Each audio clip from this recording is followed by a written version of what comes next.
En venant au communiqué du Conseil des ministres, conseil qui s'est tenu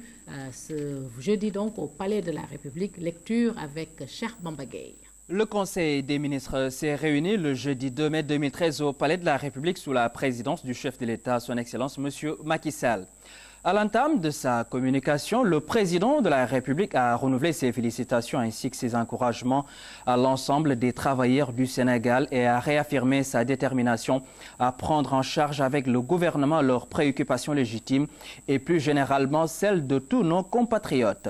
Le chef de l'État a noté que la tenue des deux conseils des ministres délocalisés, respectivement à Kolda et Tambacounda, et la présentation des cahiers de doléances des centrales syndicales confirment l'urgence d'intensifier les actions efficaces en faveur de l'amélioration durable des conditions de vie des populations. Abordons la question liée à la cherté du loyer. Le chef de l'État a demandé au gouvernement de mettre en œuvre une politique de régulation appropriée pour faire face efficacement aux spéculations de toute nature qui compromettent l'équilibre objectif du marché de l'immobilier au Sénégal. À cette fin, le président de la République a invité le Premier ministre à finaliser en rapport avec les associations de consommateurs la mise en place de l'Observatoire national de la consommation pour suivre les prix des denrées et services essentiels, structure qui sera rattachée à la primature. Le chef de l'État a également indiqué que le Premier ministre présidera désormais chaque trimestre le Conseil national de la consommation. Le ministre de l'Économie et des Finances et le ministre du Commerce en assureront conjointement le secrétariat technique. Les gouverneurs et préfets présideront la présidence des conseils au niveau des régions et départements.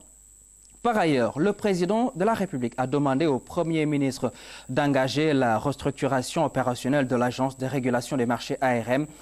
qui, en coordination avec les organismes publics de gestion de la sécurité alimentaire, doit promouvoir davantage la production et la consommation locale, mais aussi agir sur les marchés des différents produits pour favoriser une politique optimale des prix. Cette réforme permet aussi, a souligné le chef de l'État, la consolidation du pouvoir d'achat des populations et la satisfaction des consommateurs en termes d'accessibilité et de qualité des produits. Le chef de l'État a demandé au gouvernement de veiller à la fourniture continue de l'électricité aux populations en prenant les dispositions préventives appropriées qui assurent la sécurisation technique au fonctionnement normal des centrales électriques et en rendant plus performant le réseau de distribution. Monsieur le Président de la République a demandé au Premier ministre de faire tenir dans le courant du mois de mai 2013 un conseil interministériel d'évaluation des recommandations de la concertation sur l'avenir de l'enseignement supérieur avant la tenue du conseil présidentiel sur le sujet. Abordons le secteur de la santé. Le chef de l'État a réitéré les instructions données au gouvernement pour la densification de la carte sanitaire et la modernisation du système national sanitaire à travers une politique hardie de mise en place d'infrastructures et de services de qualité et à un moindre coût pour les malades. Dans le même esprit, le président de la République a engagé le gouvernement à entreprendre une politique d'urbanisme commercial dynamique, soucieuse de l'équilibre entre le développement du commerce et la préservation du cadre de vie des populations. Le chef de l'État a évoqué la préparation de la prochaine campagne agricole en soulignant l'urgence qui s'impose au gouvernement à en assurer une bonne préparation.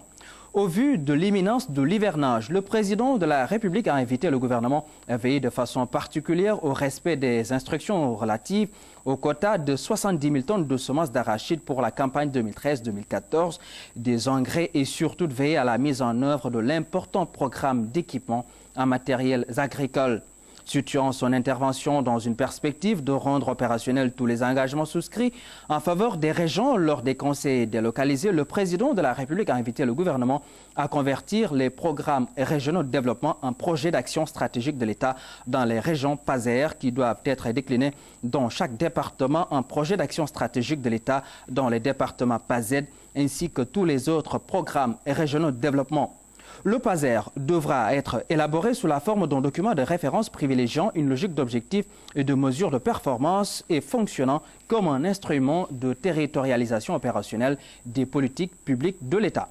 Chaque PASER devra traduire les ambitions intégrées de l'État sur le territoire à partir de 3 principes directeurs. Unité d'action autour d'un objectif, adaptation des reprises aux aspirations locales et de la culture des résultats, a souligné le président de la République. Ajoute que le PASER a l'avantage de garantir une démarche interministérielle très novatrice apte à conférer à l'action territoriale de l'État une plus grande visibilité. Il s'agira plutôt de mettre l'accent sur les enjeux essentiels de chaque région et sur la mobilisation des moyens ainsi que les énergies pour y répondre. S'agissant de l'impératif d'optimisation des interventions territoriales de l'État, le président de la République a indiqué que les conseils interministériels de développement et les conseils des ministres délocalisés dans 8 régions restent des cadres globaux de programmation des investissements publics dans les régions. C'est à ce titre et dans une approche de prise en charge efficace des préoccupations locales à travers la mise en œuvre effective des programmes d'investissement que le président de la République a demandé au Premier ministre d'encourager le décloisonnement entre services territoriaux de l'État.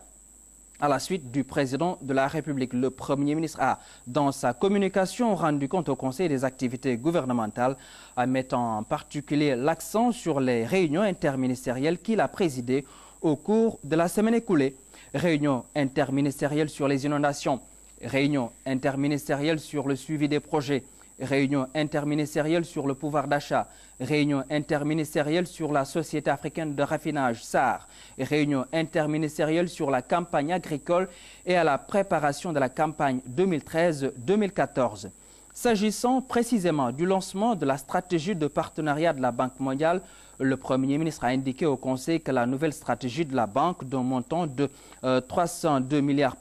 de francs CFA concernera la réalisation de projets dans les domaines de l'agriculture, de l'énergie, de la promotion de l'environnement des affaires et de la bonne gouvernance, de l'éducation et de la formation, de la lutte contre les inondations et des catastrophes. Le Premier ministre a rappelé que le portefeuille actuel de projets de la Banque mondiale au Sénégal était de 492,63 milliards de francs CFA. Concernant la réunion interministérielle concentrée le 26 avril 2013 à la Société africaine de raffinage, le Premier ministre a indiqué qu'une étude devra être conduite pour permettre de déterminer les conditions dans lesquelles le maintien durable de l'activité de la SAR peut être assuré sans charge excessive supportée par les finances publiques.